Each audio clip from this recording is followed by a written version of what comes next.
ஸ்ரீமதே ராமானுஜாய நமஹ. சென்ற உபன்யாசத்திலே அத்வைத மதம், சங்கரருடைய மதம் என்ன அப்படின்றதை சுருக்கமாக பார்த்தோம். பிரம்மம் ஒன்று மட்டும்தான் உண்மை. உலகமானது பிரம்மத்திலே அத்தியஸ்தமாக இருக்கின்றது, ஏறிடப்பட்டுள்ளது.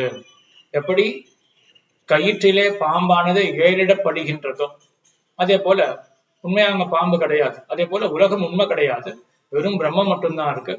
பிரம்மத்தை பார்த்து ஜகத்து அப்படின்னு தோன்றுகின்றதை ஒழிய உண்மையாக செல்போனோ லேப்டாப்போ டேபிள் சேர் எதுவுமே கிடையாது, பிரம்மம் மட்டும்தான் இருக்கு என்பது அத்வைத மதம். இந்த உலகத்திலிருந்து விடுதலை அப்படின்றது எப்படி? இந்த உலகமானது பொய் அப்படின்ற ஞானம் ஏற்பட்டாலே உலகம் என்கிற தோற்றமானது போயிடும், அதுவேதான் மோட்சம். இப்படி இருக்கையில் கர்மத்துக்கு எங்க பயன் உள்ளது? ஒரு செயலை செஞ்சு உலகத்தை போக்கிக்க முடியாது. கையை தட்டினால் அந்த பாம்பு போகாது, ஏன்னா அங்க பாம்பு இல்லையே. ஆக ஞானம்தான் வேண்டும். இது பாம்பு அல்ல அப்படின்ற ஞானம் இருந்தால் பாம்பு என்கிற தோற்றமானது மறைந்து விடும். கர்மத்துக்கு இங்க உபயோகம் இல்லை. உண்மையாக கர்மத்துக்கு விரோதம் தான்.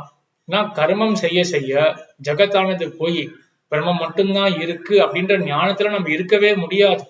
ஏன்னா கர்மம் செய்யறதுக்கு நமக்கு இது தேசம் வேற, இது காலம் வேற அப்படின்னு நமக்கு வேறுபாடுதான் தோன்றுமே ஒழிய, ஆனா உண்மையான ஞானம் என்ன?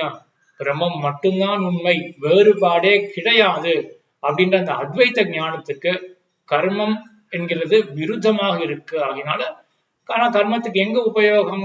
விவிதிஷா அப்படின்ற இடத்துல உபயோகம். ஞானம் வேண்டும் அப்படின்ற ஆசை இருக்கு இல்லையா, அது கலப்பி விட்டுட்டு கர்மத்துக்கு அதுக்கு மேல வேலை கிடையாது. அதுக்கப்புறம் வெறும் ஞானம், ஞானத்தினாலதான் மோட்சம் அப்படின்னு சங்கரர் சொல்ல எம்பெருமானார் ஒத்துண்டார். என்ன ஒத்துண்டார்? சங்கரர் ஞானத்தால மோட்சம் அப்படின்னு சொன்னார் இல்லையா, பாஸ்கரர் என்ன பண்ணார்? அவர் ஞானமும் வேணும் கர்மமும் வேணும், ரெண்டும் சேர்ந்துதான் மோட்சத்தை கொடுக்கும் அப்படின்னு பாஸ்கரர் சொன்னார். அது எம்பெருமானார் ஒத்துக்கல. சங்கரர் சொன்னதை ஒத்துண்டார். ஞானத்தினாலதான் மோட்சம் அப்படின்றத ஒத்துண்டார். ஆனா அந்த ஞானம் என்ன ஞானம்? சங்கரர் என்ன சொன்னார்? உலகமானது பொய், பிரம்மம் மட்டுமே உண்மை அப்படின்னு உபனிஷத் வாக்கியத்தை படித்து நமக்கு வரக்கூடிய ஞானம் இருக்கு இல்லையா, இந்த ஞானம் தான் மோட்சத்துக்கு காரணம் அப்படின்னு சங்கரர் சொன்னார். எம்பெருமானார் சொல்ற அந்த ஞானம் காரணம் கிடையாது. பகவான் ஒருத்தன் இருக்கான், சர்வ கல்யாண குணம் பரிபூர்ணனாக இருக்கான் அப்படின்றத தெரிஞ்சுட்டு அதுக்கப்புறம் அவனை பத்தி மேலும் மேலும் தியானம் பண்ணணும். தியானமும் ஒரு விதமான ஞானம் தான். அந்த தியானம் ஆகிற ஞானத்தினாலதான் மோட்சம் அப்படின்றதுதான் எம்பெருமானாருடைய சித்தாந்தம்.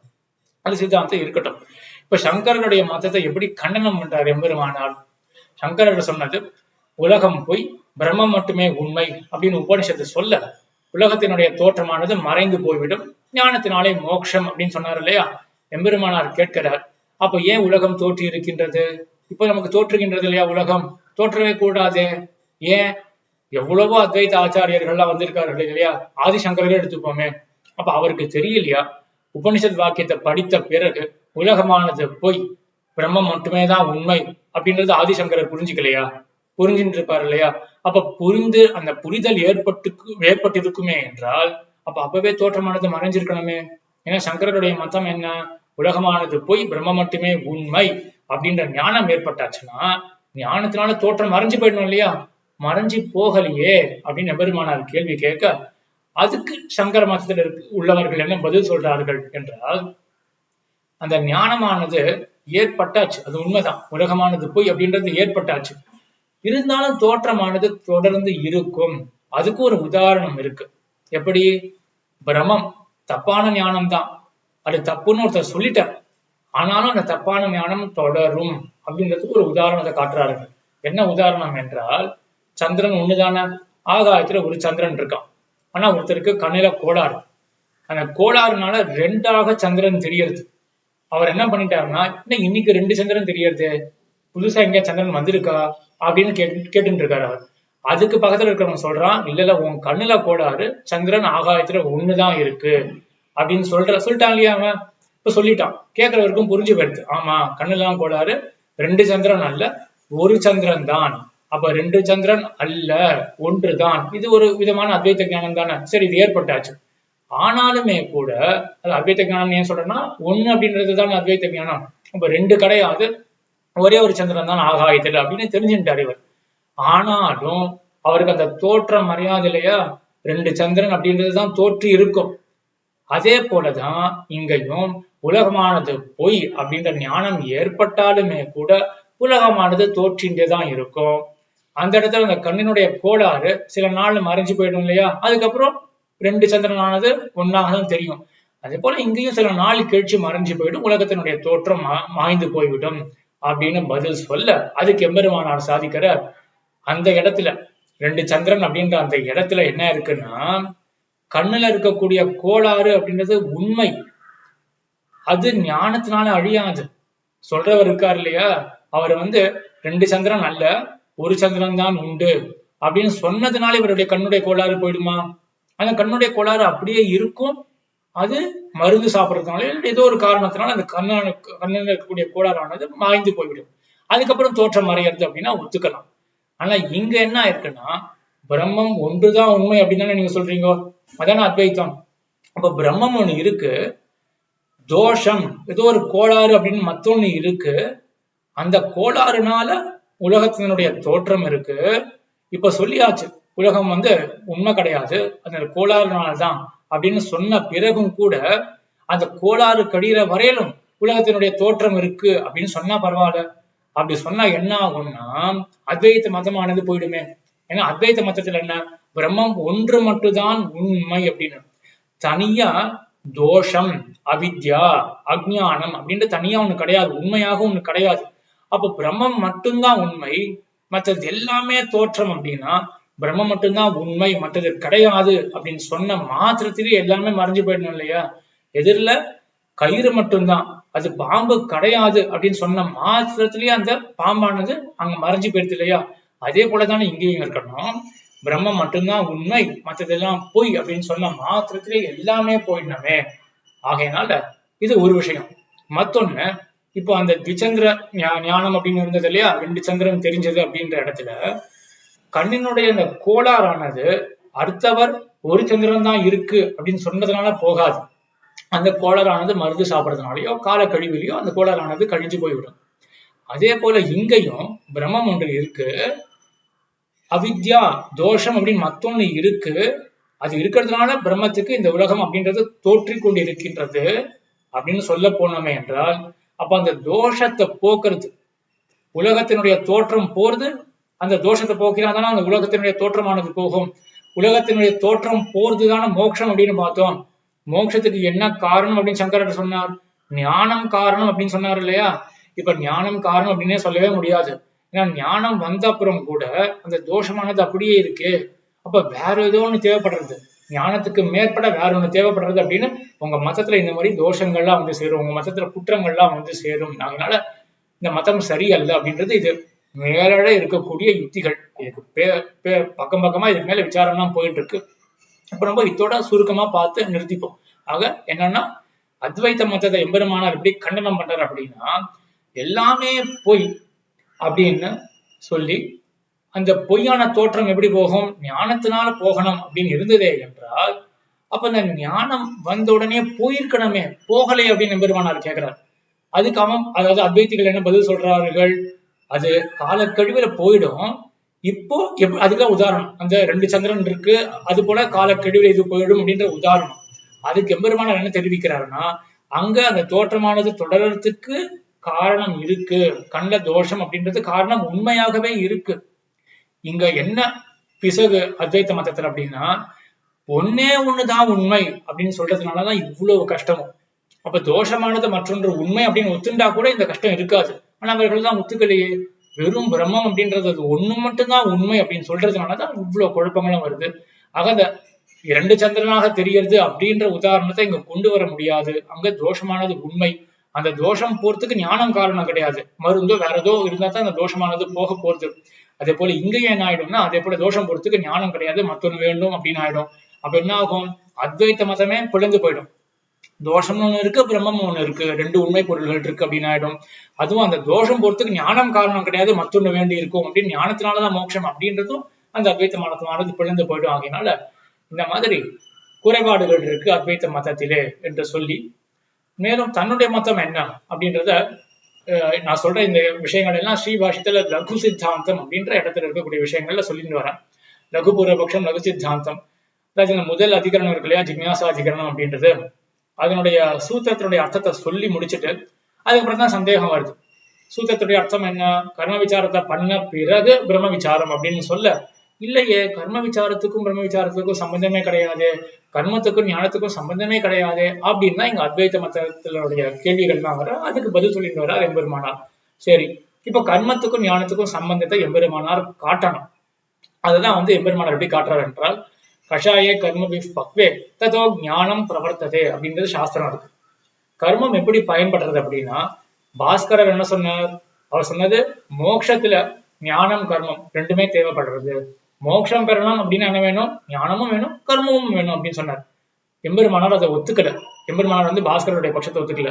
சங்கரர் என்ன சொன்னார், ஞானத்தினால மட்டும்தான் மோட்சம் அப்படின்னார். எம்பெருமானார் அதை ஒத்துண்டார். ஆனா என்ன பண்றாரு அப்படின்னா, ஞானத்தினால மோட்சம் அப்படின்னு இடத்துல இந்த ஞானம் அப்படின்றது தியானம் என்கிற ஞானம். தியானம்னா என்ன, பக்தி, பக்தி யோகம் தான். பக்தி ஒரு விதமான ஞானம் தான். கனிந்த ஞானம் இருக்கு இல்லையா, அன்பாலே கனிந்த ஞானம், அதுதான் பக்தி. அப்ப எம்பெருமான பத்தின ஞானம் வேணும். அந்த ஞானமே இடைவிடாமல் நடக்கணும். ஸ்மிருதி சந்தான ரூபமாக இடைவிடாமல் நடக்கணும். அதுலயே அன்பு கலக்க வேண்டும்.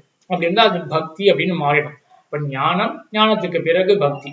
சரி, இப்ப இந்த எம்பெருமான பத்தின இடைவிடாத ஞானம் இருக்கு இல்லையா, சிந்தனம், அந்த ஸ்மரணம், தியானம் அப்படின்றது அது எப்படி ஏற்படும் என்றால் அங்கதான் கர்மமானது வேண்டி இருக்கு. ஏன்னா கர்மம் செய்ய செய்ய மனசுல இருக்கக்கூடிய அழுக்குகள் எல்லாம் போய் அதனால அங்க ஞானம் வரும். அந்த ஆத்மாவுக்கு தான் ஞானம் வரும். ஆகையினால இப்ப கர்மம் என்ன பண்றது, சங்கரனுடைய மதத்துல என்ன ஆச்சு, கர்மத்துக்கும் ஞானத்துக்கும் விரோதம்.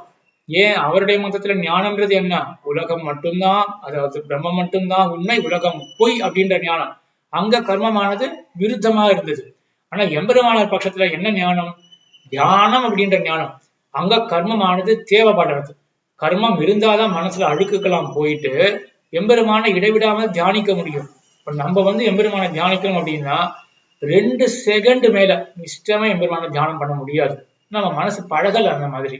அதனால கர்மம் பண்ண பண்ணதான் மனசுல இருக்கக்கூடிய அழுக்குக்கெல்லாம் போய் முதல்ல 5 நிமிஷம் தியானம் பண்ண முடியும். அதுக்கப்புறம் அந்த 5 நிமிஷத்தை 5 நாளா ஆக்கணும். தியானம்ன்றது விடவிடாம பண்ணிட்டே இருக்கணும். அந்த அளவுக்கு போறதுக்கு அவ்வளவு கர்மங்கள் செஞ்சாதான் மனசுல இருக்கக்கூடிய அழுக்குக்கெல்லாம் போகணும். இப்படி எம்பெருமானருடைய பட்சத்துல ஞானமானது உபயோகப்படுறது. ஞானத்தினாலதான், அதாவது கர்மமானது உபயோகப்படுறது, கர்மத்தினாலதான் ஞானம் வருது. இந்த ஞானம் கனிந்து பக்தியாக, பக்தியாலே மோக்ஷம் அப்படின்னு இது பக்தி யோக நிஷ்டருக்கு. பிரபன்னர்களுக்கு, சரணாகதர்களுக்கு, அவர்களுக்கும் கர்மமானது தேவைப்படுறது. இந்த காலத்துல வைஷ்ணவான் பக்தி யோக நிஷ்டா அப்படின்னு யாருமே கிடையாது. எல்லாருமே சொரூபத்துக்கு சேர எல்லாமே பிரபன்னர்கள் தான்.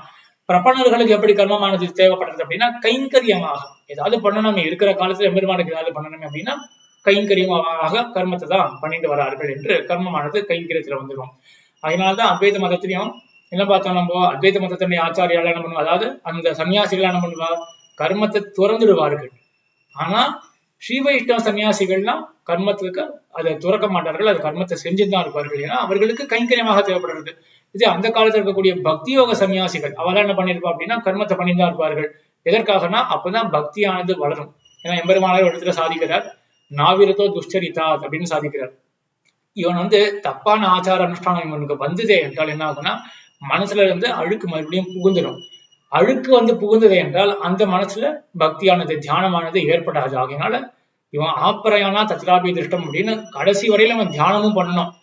அது வரையில இவன் கர்மத்தையும் விடாம பண்ணிட்டு தான் இருக்கணும் என்று இதான் எம்பெருமானாருடைய சித்தாந்தம். ஆக இப்படி சங்கரருடைய பட்சம் என்ன, எம்பெருமானார் பட்சம் என்ன அப்படின்றத பார்த்தோம். பதில் ரொம்ப சுருக்கமா தான் பார்த்திருக்கோம். ஆனா இந்த பதிலே நம்ம ஒண்ணு தெரிஞ்சுக்கலாம். இப்ப சங்கரர் லோகம் எல்லாம் போய் பிரம்மம் மட்டும்தான் உண்மை அப்படின்னு சொல்றாருன்னா ஏதோ பிசகு இருக்குன்ற மாதிரி தெரியுது. ஆனா அந்த பிசகை எப்படி போக்குறது அப்படின்றது நமக்கு கண்டிப்பா தெரியாது. அதுலயே கூட அப்போ லோகமானது போய் அப்படின்னு தெரிஞ்சாலே உலகம் மறைஞ்சிடணுமே அப்படின்னு ஒரு எம்பெருமானார் ஒரு பதில் சொல்ல, அதுக்கு அவ பிரதிவாதம் என்ன பண்ணா அப்படின்னா, 2 சந்திரன் இருக்கே அது போல வச்சுக்கலாமே அப்படின்னு அவர்கள் மறு கேள்வி ஒண்ணு கேட்க, இதுக்கு நம்மளால பதில் யோசிக்க முடியுமா? இதெல்லாம் தான் எம்பெருமானாருடைய மெய்மதி கடல். எவ்வளவு அழகா எம்பெருமானார் பண்ணிருக்காரு. அதுக்கும் இதுக்கு என்ன வாசி அப்படின்றது அழகா காமிச்சிருக்காரு. அவங்க தோஷமானது உண்மையாகவே இருக்கு. இங்க தோஷம்ன்றது உண்மையாக இல்லையே, அப்ப எப்படி அந்த உதாரணத்தை இங்க கொண்டு வர முடியும் அப்படின்னு எவ்வளவு அழகா காண்பிச்சிருக்காரு. இது நான் சொன்னது 1000 யுக்திகள் அப்படின்னா ரீசன்ஸ். இப்ப 1000 ரீசன்ஸ்ல இது நான் சொன்னது இப்போ 2-3 விஷயங்கள் மட்டும்தான். இது கூட எவ்வளவு டீப்பா மேலும் ஸ்ரீபாஷத்துல போயிட்டே இருக்கும். இதுல இருந்து என்ன தெரிஞ்சுக்கலாம் அப்படின்னா, எம்பெருமானார் மெய்மதி கடல் அப்படின்னு நூற்றந்தாதியில அமுதனார் தெரிவிக்கிறார் இல்லையா, அந்த மெய்மதி கடல் எம்பெருமானார். அவ்வளவு ஞானம் எம்பெருமானாருக்கு. அப்படி எல்லாத்தையும் அனலைஸ் பண்ணி அழகா சொல்லக்கூடியது ஸ்ரீபாஷத்தை வாசிக்க அதை ரசிக்க முடியும். எம்பெருமானாருடைய அந்த மெய்மதி கடலாக இருக்கக்கூடிய தன்மையை கூடவே சேர்த்து எம்பெருமானார் எப்படிப்பட்டவர், காரை கருணை ராமானுசா அப்படின்னு இப்பேற்பட்ட ஞானத்தை கொண்டவர், அப்பேற்பட்ட கருணை உள்ளம் படைத்தவர். பரத்தம் சௌலபியம் அப்படின்னு எம்பெருமான இடத்துல சொல்றோம் இல்லையா, பரத்தம் சௌலபியம் சேர்ந்து இருக்கிறதுனாலதான் பகவானுக்கு ஏற்றம். அதே போலதான் இங்க எம்பெருமானாரும் அப்பேற்பட்ட ஞானியானவர், அப்பேற்பட்ட பக்தராகவும் அப்பேற்பட்ட சுலபராகவும் இருக்கார் இல்லையா.